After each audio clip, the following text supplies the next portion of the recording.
तो चाइना लगातार अपने परमाणु हथियारों का निर्माण कर रहा है, साथ ही में अपनी नौसेना और थल सेना को भी आधुनिक बनाने में लगा हुआ है।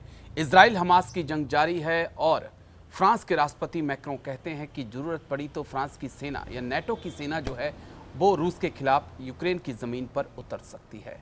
इसका भारत पर क्या कुछ असर होने वाला है और क्या भारत टू फ्रंट वॉर जैसे हालात के लिए तैयार है?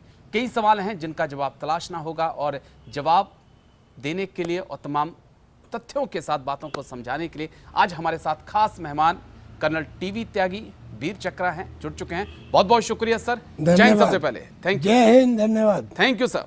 कर्नल टीपी त्यागी सर, शुक्रिया आपने समय दिया। सर, शुरुआत में पड़ोसी देश मुल्क चीन के साथ करना चाहूंगा। हाल ही में हमने देखा 21वें दौर की कोर कमांडर की मीटिंग हुई, लेकिन कोई बात डेपसांग डेमचौक को लेकर नहीं बनी। लेकिन कल एक और अहम खबर सामने आती है कि चीन लगातार अपने जो न्यूक्लियर वारहेड हैं उनके ऊपर काम कर रहा है, परमाणु हथियारों पे काम कर रहा है। उसका मकसद है 2030 तक 1000 और 2035 तक 1500 परमाणु हथियार बना लेना। जिस प्रकार से उसने अपनी नौसेना को, थल सेना को और वायुसेना को आधुनिक किया है और लगातार इन्वेस्टमेंट कर रहा है, उसके पीछे का क्या मकसद कर्नल टीपी त्यागी सर देख पा रहे हैं? देखिए, पहली बात तो यह है कि न्यूक्लियर हथियार एक किस्म से ब्रह्मास्त्र हैं जी, और ब्रह्मास्त्र चलाने के लिए नहीं, दिखाने के लिए बनाए जाते हैं, जिसे ये देश अपनी स्ट्रेटेजिक भाषा में न्यूक्लियर डेटरेंस कहते हैं। बिल्कुल सर। चाइना जो अपने आप को सुपर पावर समझता है, तो वो ये चाहता है कि अब मैं अमेरिका और रशिया के बराबर न्यूक्लियर हथियार बना लूं, जिनके पास 5-5 हजार न्यूक्लियर हथियार हैं जी। तो वो इनको बनाना चाहता है। एकदम तो इतने हथियार बन नहीं सकते, तो वो इन्हें बढ़ा रहा है, लेकिन अपनी सुपीरियरिटी दिखाने के लिए इन न्यूक्लियर हथियारों को लॉन्च करने के जो उसके तरीके हैं वो अमेरिका और रशिया से कहीं ज़्यादा आधुनिक है। उसने एक इस किस्म की सर्कुलर ट्रेन बनाई है कि वो उस ट्रेन से न्यूक्लियर हथियारों को लॉन्च कर सके। तो ये सब दिखाया जा रहा है कि हाँ, मेरे पास भी पावर है, मगर ये इस्तेमाल नहीं होगी। जहाँ तक हिंदुस्तान का सवाल है, आप एक चीज सोचिए कि किसी दुश्मन को, चाहे छोटा भी हो, कमजोर नहीं समझना चाहिए। बिल्कुल सर। क्या किसी ने सोचा था कि यूक्रेन रशिया के सामने 2 साल तक टिका रहेगा? क्या किसी ने सोचा था कि हमास इजराइल की इनोवेशन के सामने 4 महीने तक टिका रहेगा? लिहाजा अब ये नहीं है कि अगर हिंदुस्तान की फायर पावर चाइना की फायर पावर से कम है और चाइना ने अगर लड़ाई लड़ी तो हिंदुस्तान चुपचाप सरेंडर कर देगा, वो सवाल ही नहीं उठता। लेकिन हाँ, इतना जरूर है कि चाइना की फायर पावर हमसे ज़्यादा है, लेकिन चाइना के फ्रंट भी हमसे ज़्यादा हैं। चाइना के 14 फ्रंट हैं, हमारे 2 फ्रंट हैं, तो लिहाजा हमें चाइना से बहुत ज़्यादा घबराने की आवश्यकता नहीं है।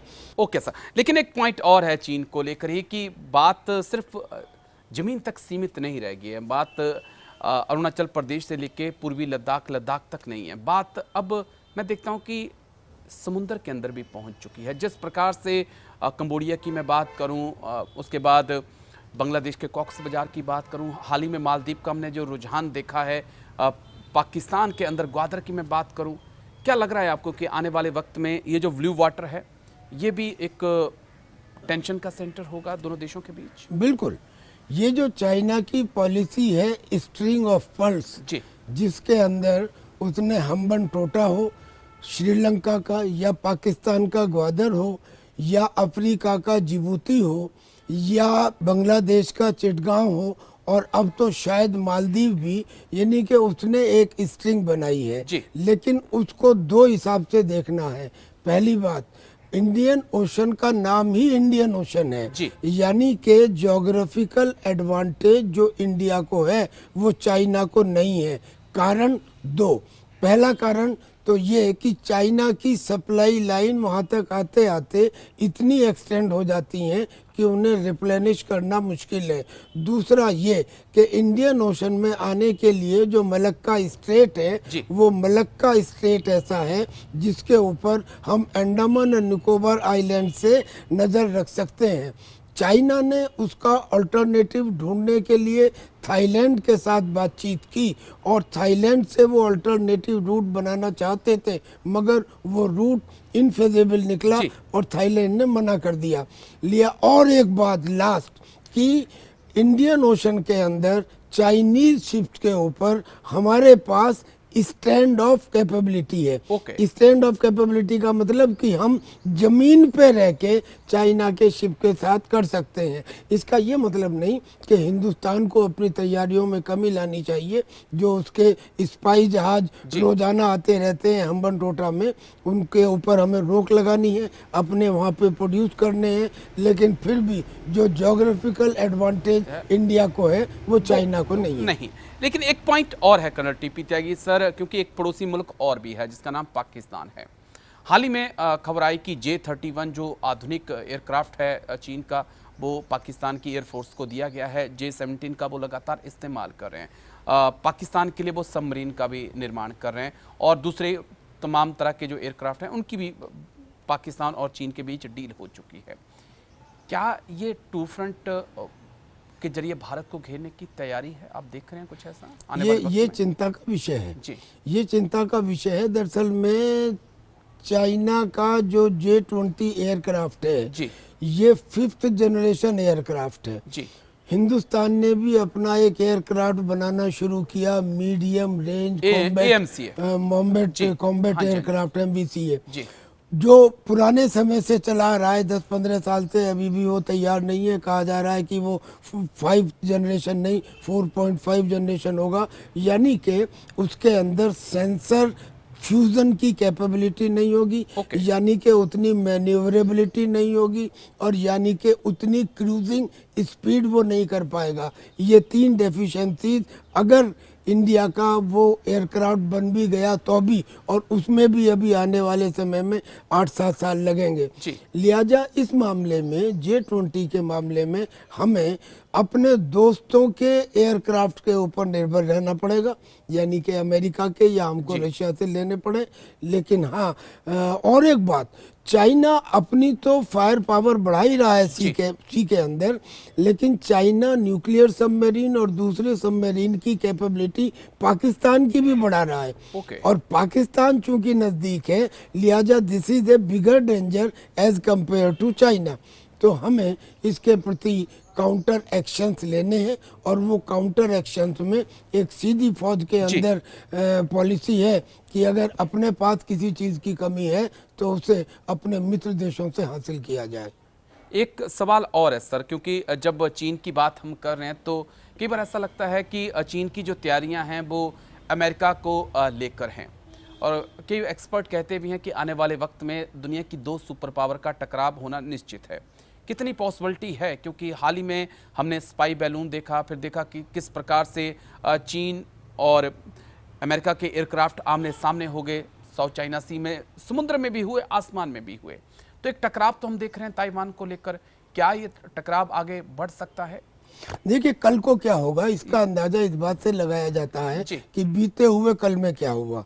मैं आपसे पूछता हूँ, 1956 के अंदर चाइना ने ताइवान को लेने की कोशिश की। 1958 में फिर कोशिश की, बल्कि 1958 में तो एम्फीबियस ऑपरेशंस भी किए। 1996 में फिर कोशिश की, और एक मत्सू करके आइलैंड है ताइवान का जो बिल्कुल चाइना के ऑफशोर यानी कि शंघाई के पास है, लेकिन वो नहीं ले सका तीनों बार। अब जब 1 जुलाई 2021 को चाइना की कम्युनिस्ट पार्टी ने अपना 100वां जन्मदिन मनाया था, उस समय उसको यादगार बनाने के लिए, वन चाइना पॉलिसी को पूरी दुनिया में एस्टेब्लिश करने के लिए वो चाहता और उसमें ताकत होती तो तब ताइवान को ले सकता था। नहीं लिया। नैन्सी पेलोसी आई, लाख उसने उसके लिए धमकी दी, लेकिन कुछ नहीं कर सका अलावा ब्लॉकेड के। कुल मिला के ये लगता है कि ये अपनी वही कन्फ्यूशियस थ्योरी के ऊपर चल रहे हैं कि हम बैलून भेजते रहें, उनके एयर जोन के अंदर करते रहें, घुसपैठ करते रहें, और जो मलक्का स्टेट है उसका उल्लंघन करते रहें, और हम इतनी ताकत अपनी दिखाते रहें कि वो एक रोज खुद ही कह दे कि मैं मिलना चाहता हूँ। लेकिन वैसा होगा नहीं। लेकिन मुझे नहीं लगता कि, और कारण है अमेरिका, अमेरिका का डर ना रहा होता तो अब तक चाइना ने कर लिया होता। लिहाजा चाइना ताइवान के ऊपर अटैक करेगा अनलाइकली, चाइना किसी और देश पे भी अटैक करेगा अनलाइकली, क्योंकि वो अपनी पुरानी पॉलिसी पे चलते हैं, दूसरों को डराओ जो मैं धोखा इसके में आ पीछे जाए। 2-3 कारण कर्नल टीपी त्यागी सर जो देख रहा हूं मैं समझना चाहूंगा आपसे। क्या शी जिनपिंग ये देख चुके हैं कि किस प्रकार से रूस को यूक्रेन ने रोक के रखा है, और अगर वो ताइवान में जाएंगे तो मुझे लगता है कि ताइवान और अच्छे तरीके से प्रिपेयर है चाइना के लिए, क्या एक डरबो है। और दूसरा एक पॉइंट और है कि जिस प्रकार से उनकी रॉकेट फोर्स के अंदर कई जनरल्स का कोर्ट मार्शल हुआ, उन्हें हटाया गया, तो ये भी है कि वाकई में दिखा तो रहे हैं वो कि सेना बहुत मजबूत है, लेकिन जिस प्रकार से कार्रवाइयां हुई हैं, चाहे वो फिर उनके रक्षा मंत्री हों, तो वो दिखा रही है कि नहीं, जो दिखाया जा रहा है वास्तविक में वो नहीं है, और जिनपिंग को भी पता है कि सेना उतनी मजबूत नहीं है। क्या पॉसिबिलिटी है ऐसी? देखिए मेरी बात सुनिए, जो मतलब जो ताइवान स्टेट है वो करीब 90 किलोमीटर के करीब चौड़ा है। उसके अंदर अगर सी माइंस लगा दी जाए तो क्या चाइना अटैक कर पाएगा? नंबर 1। नंबर 2, जब चाइना अटैक करेगा तो उसके लिए उसे अपनी नेवी का बिल्डअप करना पड़ेगा। क्या वो बिल्डअप सैटेलाइट तस्वीरों में नहीं आएगा? और अगर आएगा तो क्या इंटरनेशनल कम्युनिटी रिएक्ट नहीं करेगी? नंबर 3, जो ताइवान है उसकी भी ज्योग्राफी ऐसी है जो यूक्रेन से कहीं ज्यादा बढ़िया है, यानी कि वहाँ पे जो बीच है, उस बीच में जहाँ पे एम्फीबियस ऑपरेशन की जा सकती हैं वो केवल 1 या 2 जगह हैं, और उन 1-2 जगह के ऊपर ब्रोकन पहाड़ियां हैं, और वो ब्रोकन पहाड़ियों के ऊपर ताइवान ने अपनी फौज को इतना फोर्टिफाइड कर दिया है कि वहां से अगर वो एम्फीबियस ऑपरेशन करके चाइना अंदर आता है तो इतना लॉस चाइना को होगा जो चाइना का देश जिनको एक्सेप्ट नहीं कर पाएगा। लिहाजा सवाल नहीं उठता कि चाइना जो है अटैक करे ताइवान के ऊपर। उसके लिए यूक्रेन के अंदर घुसने में कोई ऑब्स्टेकल नहीं था, लेकिन चाइना के लिए ताइवान घुसने में कई ऑब्स्टेकल्स हैं। So it is unlikely। ठीक है, एक चीज और, क्योंकि इंडिया अमेरिका रिलेशन को भी समझना बहुत जरूरी है जब हम अमेरिका की ही बात करें। हाल ही में G414 इंजन की डील हुई, MQ-9 रिपर ड्रोन की डील हुई, हॉजर गन उनकी आ चुकी हैं, प्रधानमंत्री मोदी बाइडेन के बहुत अच्छे संबंध हैं, पेंटागन भी काफ़ी अच्छे संबंध भारत के साथ रख रहा है। लेकिन इतिहास एक और तस्वीर भी बताता है कि अमेरिका एक ट्रस्टेड अलाई नहीं रहा है। हम कितना भरोसा उसके ऊपर कर सकते हैं? कहीं ऐसा तो नहीं कि चीन को कंट्रोल करने के लिए अमेरिका भारत को इतनी तवज्जो दे रहा है? आप जो सवाल पूछ रहे हैं उसी में आंसर छुपा है। 100% ये बात सच है कि अमेरिका केवल अमेरिका के लिए है। वो गिरगिट की तरह से रंग बदलता है, हर जगह उसने ये काम किया है, हिंदुस्तान के साथ भी है। लेकिन देश काल पात्र के हिसाब से चीज़ें तय की जाती हैं। इस वक्त कुछ ऐसा है, हालांकि अमेरिका को भारत की ज़्यादा ज़रूरत है बजाय इसके कि भारत को अमेरिका की हो, लेकिन फिर भी भारत को ज़रूरत है। जो इंजन अमेरिका ने दिया, जो MQ-9 रिपर ड्रोन उन्होंने दिया, या जो और हथियार वो दे रहे हैं, उनके साथ पहले कंडीशंस नहीं थी। आज ये कंडीशन है कि आत्मनिर्भर भारत के अंतर्गत या तो वो मैन्युफैक्चर यहाँ किए जाएंगे या उनकी टेक्नोलॉजी ट्रांसफर की जाएगी, और जिसके लिए अमेरिका मान रहा है। तो जो हमें सुटेबल है, हमें सुटेबल एक और वजह से भी है, क्योंकि हम रशिया से भी हथियार खरीदते हैं। रशिया भी पहले टेक्नोलॉजी ट्रांसफर नहीं करता था, लेकिन अब उसने चाहे राइफल का केस हो या T-14 अर्माटा टैंक का केस हो, दोनों केस में न केवल ये एग्री किया कि हम टेक्नोलॉजी ट्रांसफर करेंगे, बल्कि ये भी कहा कि 2030 तक रशिया और हिंदुस्तान में एक military to military cooperation agreement के ऊपर भी उसने साइन किए। बड़ा इंटरेस्टिंग आपने बात कही। मैं इसी से जुड़ा हुआ सवाल आपसे पूछना चाहता हूं कि क्या हिंदुस्तान ट्रांसफर ऑफ टेक्नोलॉजी पर ही डिपेंड रहेगा क्या, या फिर हमें अपनी टेक्नोलॉजी विकसित करनी होगी। आज हमारे तेजस मार्क 1 मार्क 2 उड़ने के लिए तैयार हैं, लेकिन इंजन जब तक अमेरिका नहीं देगा वो उड़ नहीं पाएंगे। एएमसी तैयार है, लेकिन इंजन अमेरिका देगा तो उड़ पाएंगे। तमाम टैंकों के लिए भी ऐसा ही है। क्या ये कंसर्न नहीं है कर्नल टीपी त्यागी सर? ये कंसर्न है, लेकिन इस कंसर्न में आपको डेवलपमेंट दिखाई नहीं दे रहा क्या?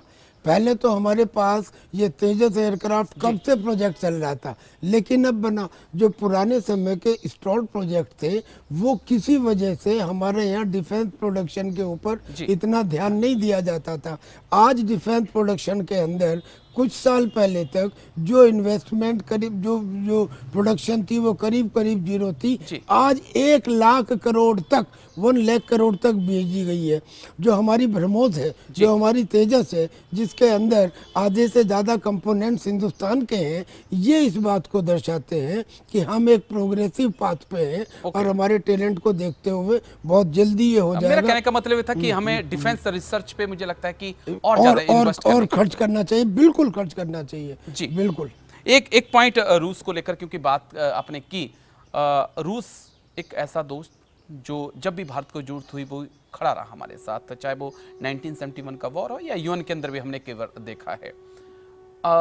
आज हम देखते हैं कि चाइना और रूस बहुत क्लोज हो चुके हैं। जिस प्रकार से हाल ही में शी जिनपिंग और व्लादिमीर पुतिन ने एक दूसरे देशों की यात्रा की है और जिस प्रकार से शी जिनपिंग ने खुलकर मदद भी की है उनकी, भारत के लिए चीन और रूस की दोस्ती किस नजरिए से आप देखेंगे?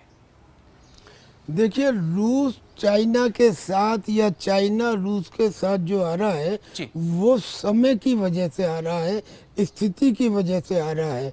और वो स्थिति क्या है? इन दोनों का दुश्मन एक है जी, अमेरिका।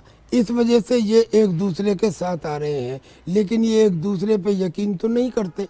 पुराना इतिहास इस बात को बताता है कि रशिया चाइना को यकीन नहीं करता। रशिया के लिए चाइना पाकिस्तान जैसा ही है, यानी कि अनबिलीवेबल है। ये दुश्मन चूंकि एक है इसलिए साथ आ रहे हैं, पर in case of Hindustan the things are little different. और वो डिफरेंस का पता कहाँ से लगेगा? ये नहीं कि मैं कह रहा हूँ, क्या ये सच नहीं है कि रशिया के प्रेसिडेंट ने एक बार नहीं 3 बार हिंदुस्तान की और हिंदुस्तान के प्राइम मिनिस्टर की तारीफ की है और ये कहा है कि वो कैपेबल भी हैं और वो प्रगतिशील भी हैं, अपने देश में विकास भी कर रहे हैं। इसका मतलब कि इन स्थिति में भी रशिया हिंदुस्तान के साथ है। एक बार भी रशिया के प्रेसिडेंट ने क्या चाइना के प्रेसिडेंट की तारीफ की? मुझे बताइए। लेकिन खुल्लम खुल्ला दुनिया में रशिया ने की। इसके बावजूद कि हिंदुस्तान ने रशिया को उस कॉन्फ्रेंस के अंदर ये कह दिया कि ये युद्ध का समय नहीं है, ये डायलॉग, डिस्कशन और डेमोक्रेसी का समय है, उसके बावजूद भी उसके बाद रशिया के प्रेसिडेंट ने तारीफ की। तो मुझे ऐसा लगता है कि रशिया और चाइना के जो ये संबंध हैं ये टेम्परेरी सिचुएशन ओरिएंटेड है। हिंदुस्तान और रशिया की जो दोस्ती है वो बरकरार रहेगी। मैं 2 पॉइंट से चीज़ों को आपसे समझाना चाहूँगा। जब गलवान की झड़प हुई तो रशिया की तरफ से कोई खुलकर ऐतराज़ नहीं जताया गया चीन के लिए, एक उम्मीद की जा रही थी, वैसा हुआ नहीं। दूसरा पॉइंट मेरा ये है जिसमें मैंने आपसे सवाल पूछा कि जो हाल में सिप्री की रिपोर्ट आई है वो ये बता रही है कि हम रूस से धीरे धीरे अपने जो वेपन्स हैं उनका इंपोर्ट कम कर रहे हैं। हम फ्रांस की तरफ या अमेरिका की तरफ थोड़ा ज़्यादा अब झुकने लगे हैं। क्या इन चीज़ों का असर भारत और रूस के संबंधों पर नहीं पड़ेगा टीपी त्यागी सर? देखिए सर, एक बड़े पेड़ में से अगर 2-4 शाखाएं टूट के गिर पड़े तो उससे पेड़ खत्म नहीं हो जाता। कहने का मतलब ये कि इन 2-3 एग्जाम्पल से ये निष्कर्ष निकाल लेना कि रशिया भारत के अगेंस्ट हो गया है, ऐसा नहीं है। क्योंकि आने वाले समय में रशिया को हिंदुस्तान की ज़रूरत है, हिंदुस्तान को रशिया की। उसके तेल खरीदने का काम हमने किया। अमेरिका के लाख विरोध के बाद S-400 खरीदने का काम हमने किया, अमेरिका के लाख विरोध के बाद। तो ये कहना आपका कुछ हद तक सही हो सकता है, लेकिन लॉन्ग टर्म में I think our relations will remain. बिल्कुल बिल्कुल, क्योंकि वो अलाई रहा है, इसमें नहीं हम भरोसा करते हैं। और मुझे लगता है कि जितना भारत रूस पे भरोसा करता है उतना रूस भी भारत के ऊपर करता है। लेकिन जो चीज़ें होती हैं मुझे लगता है उस पर बात होनी चाहिए। जब हम रूस की बात कर रहे हैं सर, तो हाल ही में मैक्रों का एक मैसेज आया, उन्होंने एक बयान दिया, बहुत बड़ा बयान था कि अगर आने वाले वक्त में जरूरत पड़ी तो फ्रांस की जो सेना है या नेटो की जो सेना है वो यूक्रेन के अंदर दाखिल हो सकती है मदद के लिए, उसे हम किस लिहाज से देखें? क्योंकि 2 साल हो चुके हैं इस जंग को, जंग अभी भी जारी है। एक तरफ अमेरिका जो है वो अपने हाथ पीछे खींच रहा है, वो पैसा यूक्रेन को नहीं दे रहा, दूसरी तरफ मैक्रों कह रहा है कि नहीं, हम मदद के लिए तैयार हैं। तो 2 चीज़ें जो मैं समझना चाहूँगा टीपी त्यागी सर से, कि क्या जो नेटो है वो अब यूक्रेन को लेकर सहमत नहीं है कि क्या करना है आगे, और दूसरा सवाल कि क्या वाकई में नेटो के लिए पुतिन 2 साल बाद, या रूस उनका सामना करने के लिए तैयार है? इतनी फौज और इतनी क्षमता है अभी उनके पास? सर, बहुत ही इम्पोर्टेंट प्रश्न आपने पूछा। मैक्रो ने जो कहा उसे नहीं कहना चाहिए था। मुझे ये बताइए कि मैक्रो के कहने के तुरंत बाद जर्मनी ने कह दिया कि हम अपनी सेना नहीं भेजेंगे, हंगरी ने कह दिया नहीं भेजेंगे, ब्रिटेन ने कह दिया नहीं भेजेंगे। यानी कि ये तो ऐसा लगा जैसे नेटो के टूटने की बात सामने आ गई। बिल्कुल बिल्कुल। तो अगर वो सेना भेजते हैं तो ये नेटो अपने पैर पर कुल्हाड़ी मारेगा। और यहीं से आंसर निकलता है आपके दूसरे सवाल का। देखिए, नेटो के पास कुल मिला के करीब 30-31 लाख ट्रूप्स हैं, लेकिन एक छोटी सी आर्मी के अंदर भी नेवी, आर्मी और एयरफोर्स में तालमेल बिठाना मुश्किल होता है। और तो छोड़िए, आर्मी की भी 15 यूनिट के अंदर तालमेल बिठाना मुश्किल होता है। 30-31 देशों की आर्मीज में तालमेल बिठाना कितना मुश्किल होगा, क्या वो वक्त पे काम कर पाएंगे? और फिर रशिया ने तो ये कह दिया कि बेशक मेरे पास ट्रूप्स आपके मुकाबले आधे हों, लेकिन मेरे पास कुछ हथियार ऐसे हैं जिसका आपके पास कोई तोड़ नहीं है। जो उसकी हाइपरसोनिक मिसाइल है, खास तौर पर जो सरमट और यार्ड और जिरकॉन मिसाइल है, जो हाइपरसोनिक मिसाइल है, नेटो के पास उन्हें रोकने की क्षमता नहीं है। क्योंकि ये वो मिसाइल हैं जो ध्वनि की रफ्तार से 20 गुना, 15 गुना, 10 गुना तेज चलती हैं। और उतनी रफ्तार की वजह से इनके आगे आने वाली हवा आयोनाइज हो जाती है, प्लाज्मा बन जाता है। अब दुनिया का कोई भी रडार जो किरण भेजता है, वो रे या वो किरण बजाय रिफ्लेक्ट होने के उसी में एब्जॉर्ब हो जाती है। एक पॉइंट और है सर जो बहुत गंभीर पॉइंट है, आपने बहुत अच्छे से चीज़ों को समझाया, लेकिन एक तस्वीर मैं और देख रहा हूँ कि जिस प्रकार से रूस, चीन, ईरान, बेलारूस, नॉर्थ कोरिया एक साथ आ रहे हैं, अभ्यास भी, एक्सरसाइज भी तो ये देश कर रहे हैं, तो क्या दुनिया ऐसा तो नहीं है कि एक कोल्ड वॉर या हॉट वॉर की तरफ बढ़ रही है आने वाले वक्त में? एक तरफ नेटो होगा, एक तरफ ये ग्रुप होगा, कितनी पॉसिबिलिटी है? मैं आपकी बात से सहमत हूँ सर। आपने जिन कंट्रीज के नाम गुनाए, मैं उनमें 2 नाम और जोड़ता हूँ। उनमें क्यूबा है जी, उनमें वेनेजुला है। इन्होंने कहा है रशिया से कि आप हम अपनी बैलिस्टिक मिसाइल हमारे यहाँ तैनात करो, और वहाँ से अमेरिका केवल 200 किलोमीटर दूर है। यानी कि ये क्या जरूरी है कि जो अमेरिका का डॉलर है उसकी ही दादागिरी पूरी दुनिया में चलती रहे? आज किसी और कंट्री के इतने मिलिट्री बेस हैं क्या? नहीं। अमेरिका के 700-800 मिलिट्री बेसिस हैं ऑल ओवर द वर्ल्ड, इतने किसी के नहीं है। तो इसलिए, और जो यूनाइटेड नेशंस ऑर्गेनाइजेशन है वो जो इसलिए बनाया गया था कि दुनिया के अंदर स्टेबिलिटी और पीस कायम रहे, वो स्टेबिलिटी और पीस को तोड़ने में कैटलिस्ट साबित हुआ है। उसकी कमी और कमजोरी और वीटो पावर की वजह से आर्मेनिया और अजरबैजान का युद्ध हुआ, रूस यूक्रेन का युद्ध हुआ, और ये जो सिचुएशन है पूरी अरब इजराइल की, है उसकी कमी की वजह से वो नहीं रोक पाया इजराइल हमास को भी। यूएनओ जो है वो दंतहीन हो चुका है। अब 2 रास्ते बचते हैं, या तो यूएनओ को एक्सपेंड किया जाए, जो हमारे जयशंकर जी कह रहे हैं कि उसमें हिंदुस्तान जैसी मदर ऑफ डेमोक्रेसी को शामिल किया जाए, और या ये कि ये वर्ल्ड ऑर्डर चेंज किया जाए और नया वर्ल्ड ऑर्डर बने। और उस नए वर्ल्ड ऑर्डर की जो सपना है वो रशिया भी देख रहा है, ईरान भी देख रहा है, चाइना भी देख रहा है, और माफ करना उसे इंडिया भी देख रहा है। और उस न्यू वर्ल्ड ऑर्डर के अंदर एक आदमी की सुप्रीमेसी खत्म हो और एक न्यू वर्ल्ड ऑर्डर बनाए जो स्टेबिलिटी और पीस को दे। क्योंकि आज दुनिया में बड़े बड़े लीडर्स हैं, लेकिन सम्मानित लीडर नहीं है। सम्मानित लीडर में अगर आप बात करो तो हिंदुस्तान आता है। ठीक है सर, एक आखिरी पॉइंट और बड़ा इंपॉर्टेंट पॉइंट, इजराइल हमास की जंग चल रही है, लंबा वक्त हो चुका है, अभी जंग खत्म नहीं है, अभी और चल सकती है, लेकिन बीच में खबरें आ रही है कि सीज फायर हो सकता है। इस जंग ने क्या कुछ सिखाया है सर? क्योंकि जिस प्रकार से हमास ने एक्शन लिया, इजराइल के लिए तो सरप्राइजिंग था, लेकिन उसके बाद जो मैं सोच रहा था कि एक नया कंसेप्ट दुनिया में काम कर रहा है कि क्यों ना फौजी एक आतंकी को फौजी वाली ट्रेनिंग दी जाए और उसके अंदर जिहादी सोच भरी जाए। क्या दुनिया इस कंसेप्ट पे भी काम कर रही है आजकल?